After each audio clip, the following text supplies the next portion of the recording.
20 small plants that produce more food than a fruit tree. Very good herbalists. The most productive plants in the world aren't the ones that take up the most space.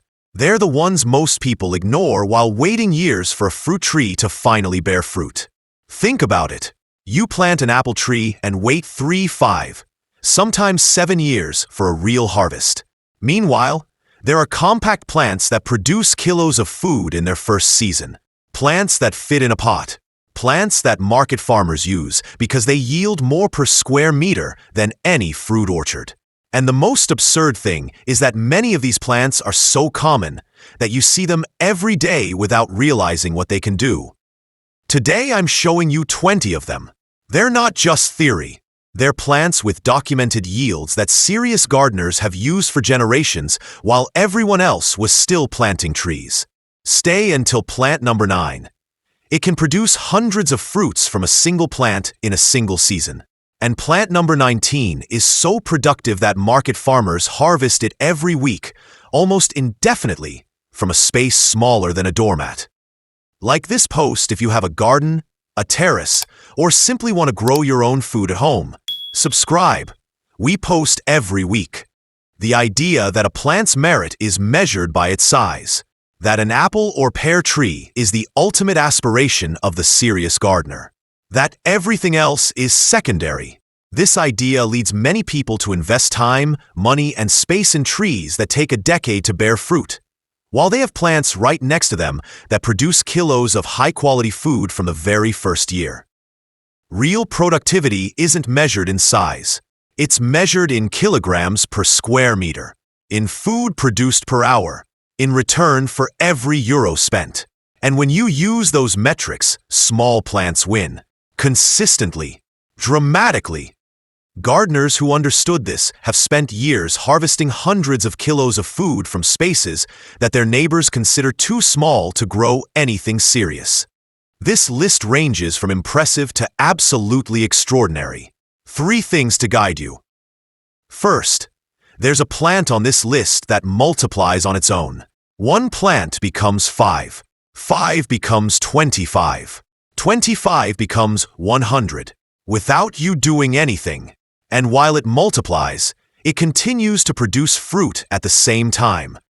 Second, one of these plants was banned by law in many countries for decades. Not because it was dangerous, because it threatened the timber industry. And by the time the ban was lifted, an entire generation had grown up without ever knowing it existed. It's one of the most productive and nutritious shrubs you can plant today. And third, plant number 19 can be harvested every 10 days throughout the season, indefinitely, from a space the size of a pot on your kitchen windowsill. You don't need a garden. You need a pot, and to know what to plant. Let's begin. Plants 1 to 5. The small fruits that gain by years head start. Plant number 1, raspberries. Perennial sugarcane fruit the vertical machine. Produces in 18 months. No fruit tree comes close to that speed. Raspberries have discovered something most gardeners haven't grasped. Growing upwards, not outwards. They produce fruit on vertical canes, allowing them to be planted in very narrow rows, trained on trellises, and yield enormous quantities from narrow strips of land. The biology is elegant. They produce 2 types of canes, those that grow in the first year and those that bear fruit in the second. Anyone who understands this cycle can manage the bed for continuous production. Plant bare root canes in spring, and you can harvest significant quantities in 18 months. No other fruit tree on earth comes close to that speed. Yield. A well-established bed produces abundantly for years. Summer and fall varieties planted together extend the harvest from midsummer until frost. Actual production is reached 18 months after planting. How to make the most of it. Cut the used canes after the harvest, while next year's canes are already growing behind them. Simple 2-wire trellis. Management seems complicated until you understand the 2-year cycle. After that, it's easy. The plant that rewards those who take 10 minutes to understand how it works, and then produces on its own for years. Plant number 2, strawberries. Self-propagating trailing fruit.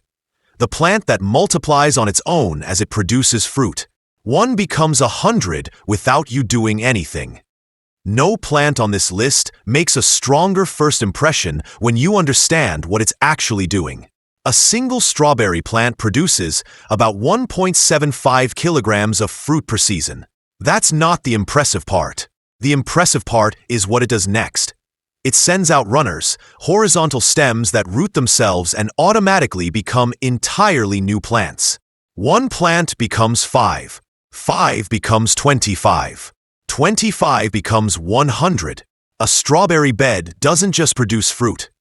It produces fruit and more producers simultaneously. Compare that to a fruit tree. You plant one and wait 3 years, 5 years, sometimes longer. Meanwhile, your strawberries have been bearing fruit since the first summer and are quietly building an army of new plants. Yield: 1 3/4 kilos per plant per season. Automatic propagation without intervention.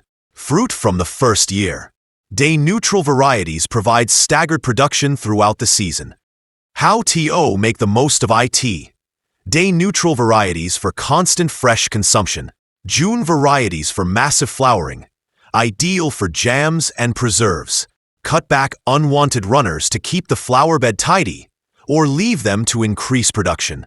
The plant that pays you and then sends its daughters to pay you again, without you doing anything. Plant number 3, blueberries. Long-lived fruit bush, the 20-year investment. Slow at first, extraordinary later. Blueberries require the most patience of anything on this list. But what you get when that patience pays off is extraordinary. A mature bush, which takes 5 to 7 years to reach full maturity, can produce between 4 and 9 kilograms of fruit per year from a bush 1 meter tall and 1 meter wide. Compare that to an apple tree, which produces more fruit but needs a canopy radius of 3 meters. Blueberries fare very well per square meter. The problem is the soil. They need acidic conditions between pH 4 and 5, which most garden soils lack. Gardeners who solve this problem with a peat and perlite potting mix are rewarded for decades. Plant at least 2 varieties for cross-pollination. Yield: between 4 and 9 kilos per bush per year once established. Production cycle of 20 years or more.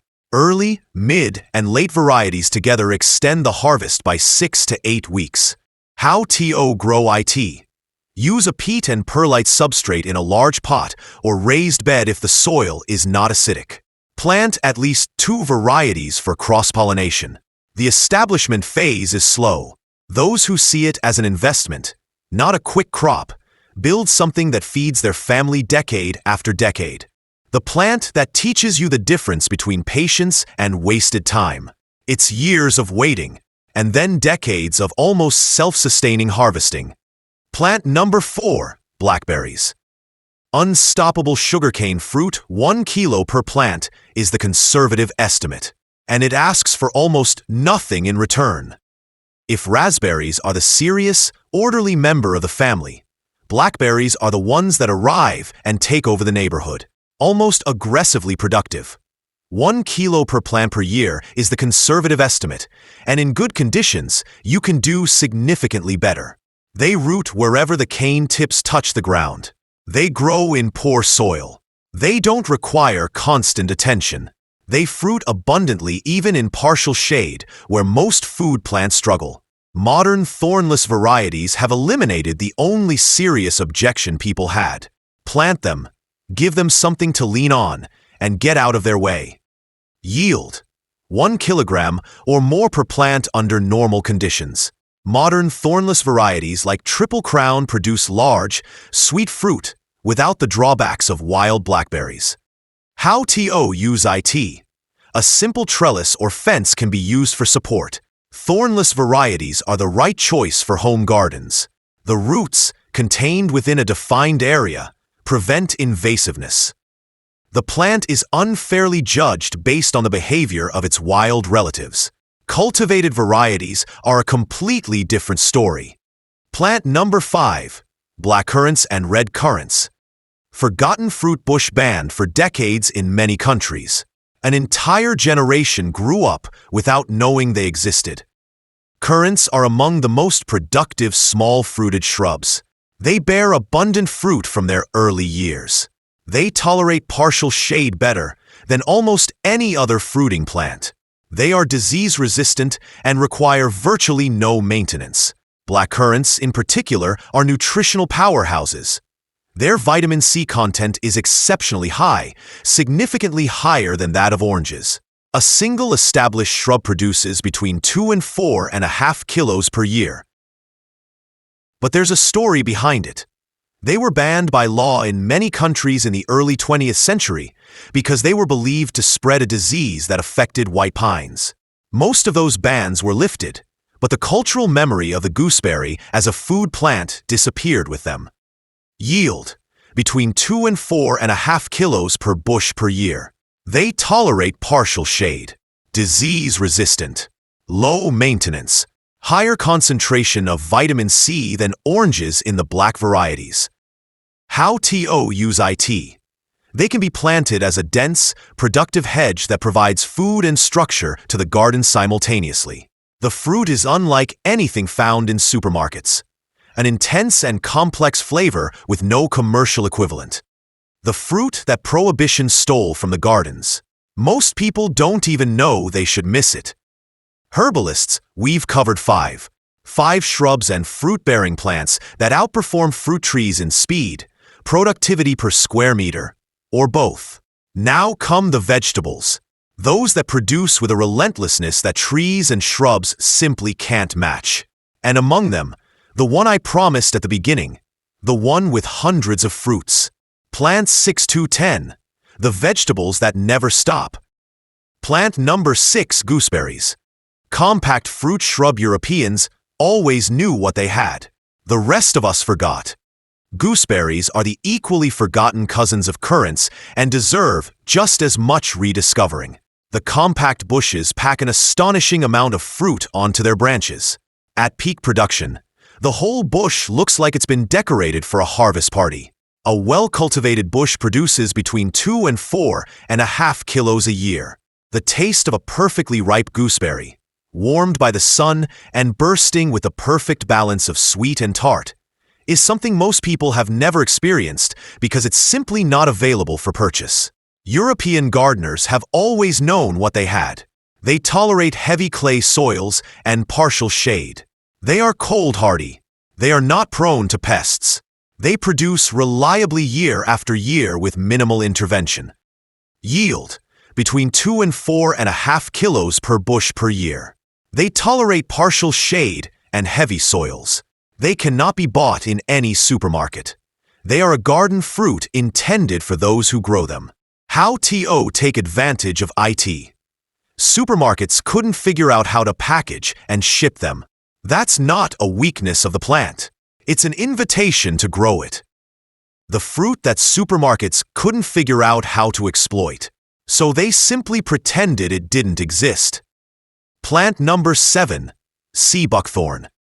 A medicinal and food shrub. 1 teaspoon of juice has more vitamin C than several oranges, and it's harvested by the kilo. We've seen sea buckthorn in other videos as a medicinal plant, but as a food producer, the compact varieties are something extraordinary. The berries grow so densely packed along the stems that harvesting them is like pulling beads off a string. The branches literally bend under the weight in a good year. The berries are intensely acidic, a brilliant orange, and exceptionally rich in vitamins and omega fatty acids.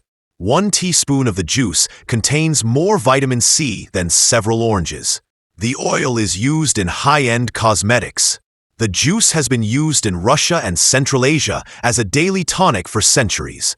Plant 1 male and several females for pollination, and you'll be harvesting extraordinary quantities of one of the most nutrient-dense foods available. Yield: outstanding yield per bush once established. Exceptional nutritional density. Vitamin C, B vitamins, omega fatty acids, carotenoids. Compact varieties are manageable in home gardens.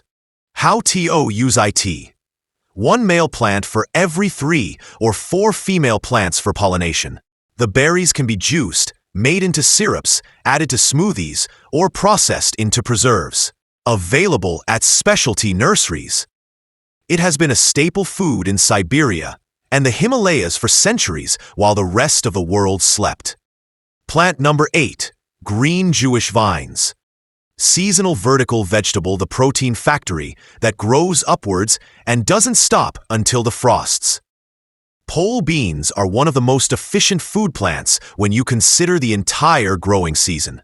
They grow vertically on trellises, meaning you're cultivating airspace that would otherwise go unused. They fix their own nitrogen from the atmosphere, meaning they nourish the soil while they nourish you. And critically, they produce continuously. Harvest beans and more grow. Stop harvesting and production dwindles. The plant's biological mission is to produce seeds, and as long as you keep harvesting before the seeds mature, it keeps producing. On a trellis 2 meters high and 2.5 meters wide, a single row of pole beans can supply a family with fresh beans several times a week for 3 to 4 months. Performance: continuous production from June to October with regular harvesting. Nitrogen fixation that simultaneously improves the soil. Significant protein, fiber, and nutrition from a few vertically trained plants. How to grow it. 2-meter trellis. Harvest young and frequently to maintain active production. Climbing varieties produce for months. Dwarf varieties produce all at once. Choose according to your goal. The protein factory that grows upwards and never stops until the frosts take it. Plant number 9. Cherry tomatoes. Unstoppable fruit-bearing vegetable, here it is. The one I promised at the beginning. Hundreds of fruits. From a single plant. In a single season. Here it is. Pound for pound. Calorie for calorie. Weight for weight. Indeterminate cherry tomatoes are one of the highest-yielding crops around.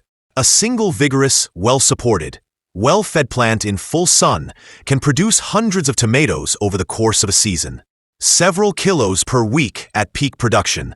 From a plant that occupies roughly half a square meter of soil, you can harvest fresh fruit from July until the first frost.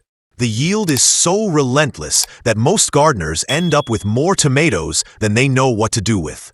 The flavor is nowhere near that of supermarket tomatoes. And all this starts from seed in 4 months. It's the closest thing to a fruit tree that grows in a season, except it produces in the first year. Yield: hundreds of tomatoes per plant per season. Several kilos per week at peak production. 1 plant per half a square meter. From seed to harvest in 4 months. How to grow it. Full sun, consistent watering, good soil fertility, strong support at least 2 meters tall, indeterminate varieties for maximum seasonal production. Remove side shoots or leave them depending on the chosen growing system. The machine that produces hundreds of fruits fits in a balcony pot and outproduces most dwarf fruit trees in its first summer. Plant number 10. Trellised cucumbers. Refreshing vertical vegetables, a trellis of 5 plants. Dozens of cucumbers per week, all summer long. Trellis cucumbers are a fundamentally different approach than cucumbers growing on trails. Vertical trellising solves 3 problems simultaneously. It keeps the fruit clean and straight, maximizes air circulation reducing disease, and allows for growing enormous quantities in very little space. A single trellis of 5 or 6 plants can produce dozens of cucumbers per week during peak season. The key is exactly the same as with beans. Keep harvesting. The moment you let a cucumber fully ripen on the vine, the plant stops growing. Harvest young, harvest often. A cucumber that was a small bump on Monday will be ready by Thursday. Yield: dozens of cucumbers per week from 5 or 6 trellis plants. Sustained harvest throughout the hot season if harvested young and frequently. How to grow it. 2-meter trellis with netting or wires. Harvest every 2 or 3 days to maintain active production. Constant irrigation is critical to prevent bitterness. The plant that makes you realize that a trellis isn't just a garden accessory. It's a yield multiplier. Stop for a moment, herbalists. We've had 10. And I want to tell you something that goes beyond yields and square meters. Growing your own food isn't just about saving money or sustainability. It's about reconnecting with the land and the natural cycles that our generation has almost completely lost. There's something special about harvesting something you planted yourself, like when the strawberry you eat in July was planted by you in March, or when the tomato that enters your kitchen in August started as a seed in a pot on the windowsill. The plants that are popular now are the ones that make that possible even for those without a garden. The ones that thrive in pots, on terraces, on kitchen windowsills. The ones that produce so reliably that they become part of the rhythm of the home. Plants 11 to 15. Those that produce week after week. Plant number 11. Cranberries, Lingen. Scandinavian evergreen ground cover. The secret Scandinavians have kept for centuries. An evergreen ground cover that takes care of itself. Cranberry bushes are tiny. The bushes are tiny, only 15 to 30 centimeters tall. But pack cranberries together in a planting as ground cover, and the yield per square meter becomes remarkable. They produce heavy clusters of bright red berries in late summer and often again in autumn. Hardy to extreme cold, they spread by underground runners, filling the available space.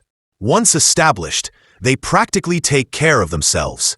In Scandinavia, cranberry jam is as ubiquitous as ketchup is here. The flavor is sharper and more complex than tart cranberry, with a tang that pairs brilliantly with savory dishes, meats, and rich cheeses. Yield: remarkable production per square meter when planted in dense cover. 2 flowerings per year under favorable conditions. Natural spread without replanting. How to grow it? Acidic soil similar to that of blueberries. Dense planting for efficient coverage. Once established, they require virtually no care. The secret the Scandinavians have been keeping for centuries, silently cultivating them while we weren't paying attention. Plant number 12, Aronia, blackberry. Native superfood shrub. The superfood industry sells it for a fortune. You could have 3 bushes. Aronia is a plant that the health food industry has discovered and now charges a fortune for in powders and supplements. And it could be growing as an ornamental in your neighborhood without anyone knowing it's edible. The berries grow in massive clusters that cause the branches to bend under the weight. A mature bush can produce between 15 and 40 pounds a year. It's native, cold-hardy, disease-resistant, drought-tolerant once established, and virtually maintenance-free. The flavor is astringent when fresh, but cooked, juiced, or dried, it becomes something exceptional. The anthocyanin content is among the highest of any berry. People who pay a fortune for Aronia powder could simply grow 3 bushes. Yield: between 7 and 14 kilos per mature bush per year. One of the highest anthocyanin contents of any berry. Grows in harsh conditions where other fruits fail. How to use it? Plant as a hedge. It provides food, breaks the wind, and stabilizes slopes. Damp soils, heavy clay, partial shade. Aronia handles it all. The dried fruit or concentrated juice is exceptional. The plant, hidden in plain sight, is featured in landscaping projects all over Spain. No one told the gardeners that these berries were edible and extraordinarily nutritious. Plant number 13, pole peas. Vertical cold season legume produce when nothing else is ready. The first fresh peas of the year are worth more than any other. Peas solve a different problem than the other vegetables on this list. They produce during the cool season, spring and fall, when most other food plants are dormant or not yet producing. A trellis of peas in April and May, when nothing else is ready, is worth more to a gardener than almost anything else. The flavor of fresh, homegrown peas, sweet, crisp, and complex, is genuinely different from anything commercially available. Eat it all varieties give the entire pod, increasing yield. Shelling varieties provide high protein. The limitation is heat. They stop producing when summer arrives. But planted as soon as the soil can be worked and harvested aggressively, they provide weeks of abundant production during the late spring lean season. Yield.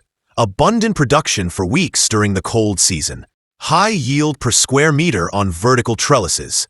Autumn sowing for early spring harvest by extending the planting window considerably. How to make the most of it. Sow as early as possible in spring. Trellis at least 1.5 meters high. Harvest aggressively to extend production. Autumn sowing with cold-resistant varieties yields peas weeks earlier than anyone else. The plant that begins to produce while the fruit trees are still in bloom. Plant number 14. Beetroot. Double harvest vegetable, 2 harvests from a single plant. Most gardeners only take advantage of one. Beets offer a 2-for-1 deal that most gardeners are unaware of or fail to take advantage of.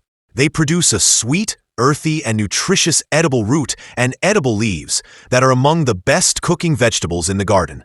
There's no need to choose. You get both. Thinnings are eaten as microgreens. The outer leaves are harvested throughout the season as the roots develop. The roots are stored in cool conditions all winter. Successive harvesting, spring and late summer for fall harvest, maximizes the season. The roots improve in flavor after a light frost. The starches convert to sugars. Freshly roasted garden beets are a completely different meal from canned ones. Yield. 2 harvests from 1 plant. Root and leaves.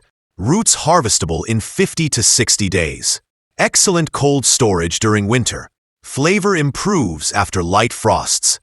How to use it. Sow successive plants in spring and late summer. Harvest outer leaves throughout the season without uprooting the plant. The roots will keep for months in a cool cellar. The leaves sautéed with garlic and olive oil are exceptional. The double harvesting plant that rewards gardeners who pay attention to all it has to offer. Plant number 15. Chard. Long. Season leafy vegetable produces for 5 consecutive months. Beautiful, versatile, and low maintenance. Swiss chard is the backbone of a productive kitchen garden for those who understand its potential. A single planting produces continuously from early summer until the first hard frosts, often providing 3 to 5 months of constant harvest. The cut and regrow technique works perfectly. Harvest the outer leaves, leave the center, and the plant continues to grow. Unlike kale, Swiss chard handles summer heat much better. The colorful stalks of rainbow Swiss chard transform a productive garden into something genuinely beautiful as well. The leaves are softer than kale, more versatile, and work in everything: raw salads, stir-fries, soups, omelets. The stalks themselves are edible and can be cooked separately. Yield: 3 to 5 months of continuous harvest from a single planting. The cut and regrow technique multiplies total production. Minimal space, minimal inputs, virtually no maintenance. How to harvest it. Harvest only the outer leaves, always leaving the heart intact. Plant successively to stagger production. The colorful varieties are so decorative that they can be incorporated into ornamental gardens.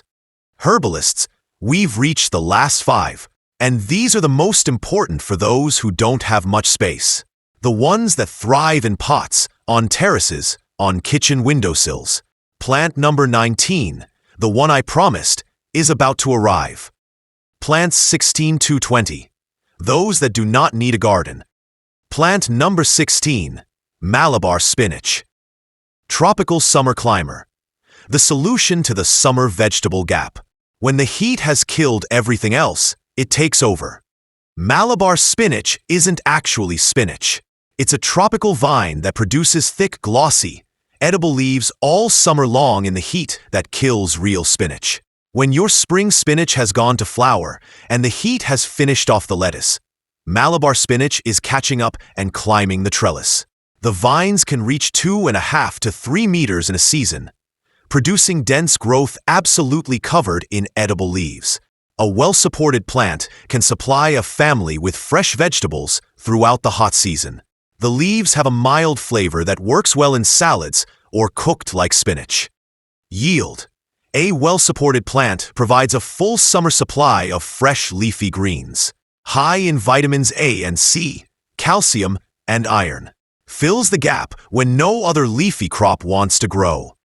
How to grow it?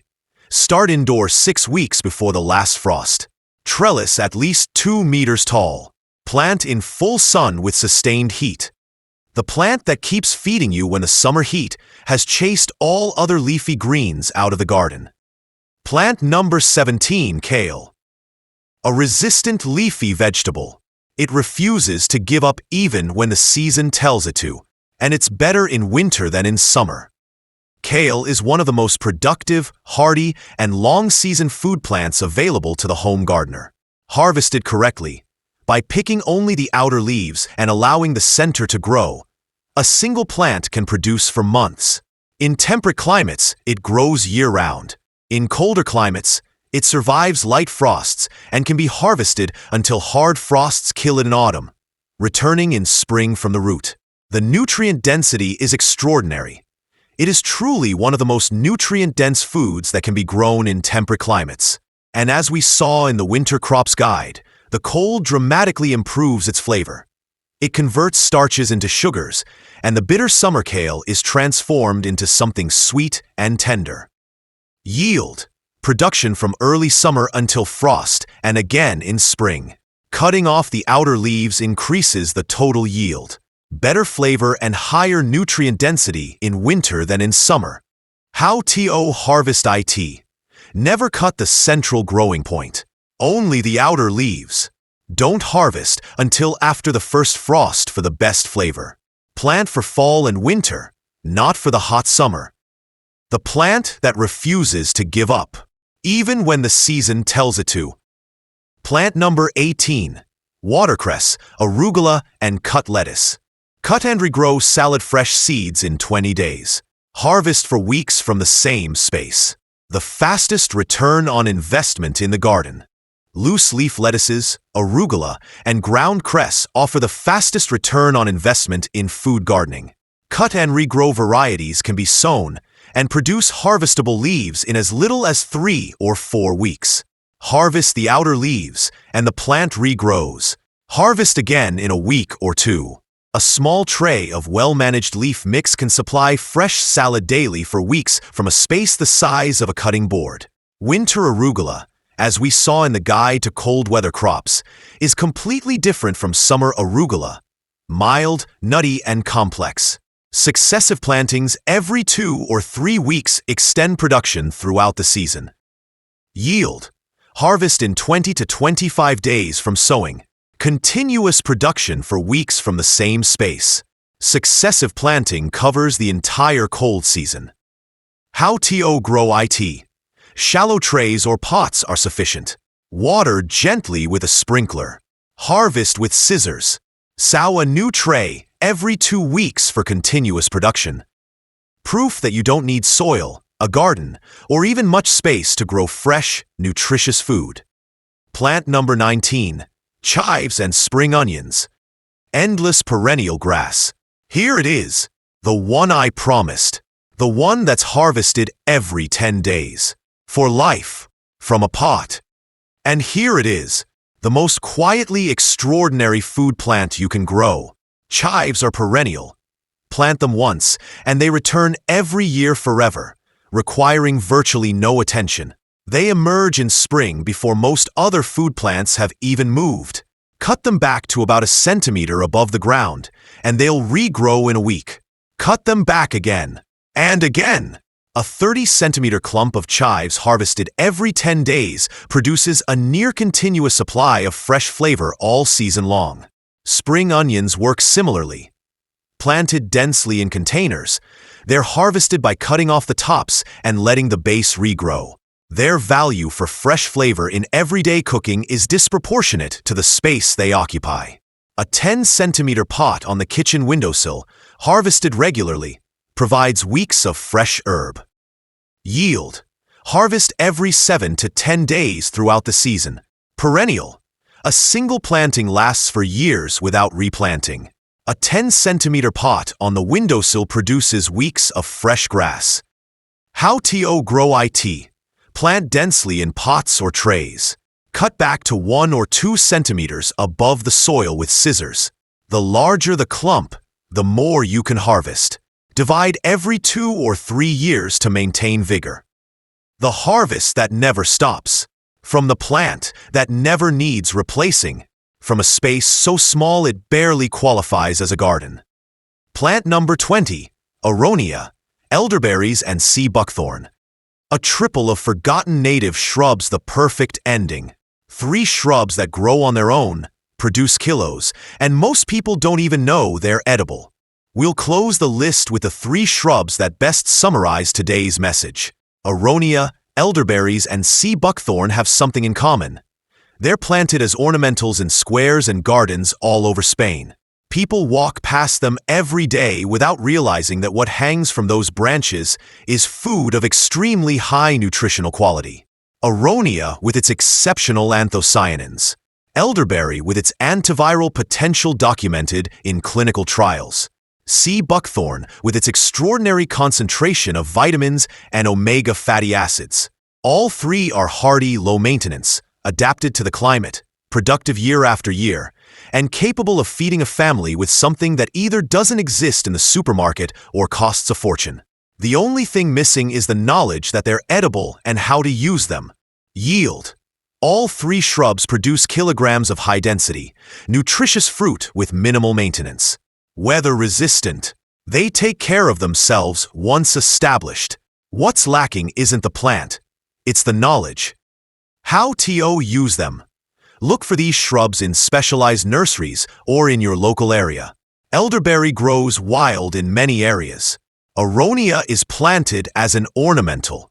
Sea buckthorn is sold in medicinal plant nurseries. The most productive garden isn't the biggest. It's the one that makes the best use of what it already has. And sometimes what it already has is right there, in the next square, waiting for someone to remember it. 20 plants. None of them need the space of a fruit tree. None of them make you wait years to see results. Productivity isn't measured in size. It's measured in kilograms per square meter, in food per hour invested, in return for every euro spent. And when you use those real metrics, small plants win. Consistently. Dramatically. The question isn't whether you have space. There's always room for a pot of chives, a tomato trellis, a tray of lettuce. The question is how many of these 20 plants you're going to add this year. Herbalists, tell me in the comments which of these 20 you already have at home or in your garden, and which one you're going to add this season. Are you on team small-fruited shrubs that produce for decades, team high-yield vertical trellises, or team the pot on the kitchen windowsill that produces year-round? I read every comment, without exception, and I love seeing what you're growing because I always learn something new. Those who have been cultivating for years possess practical knowledge that can't be found in any book. If this video has changed the way you see your garden, or made you realize you don't need a large orchard to produce great food, give it a like, and share it with someone who's been waiting years for more space to get started. Until next time, herbalists,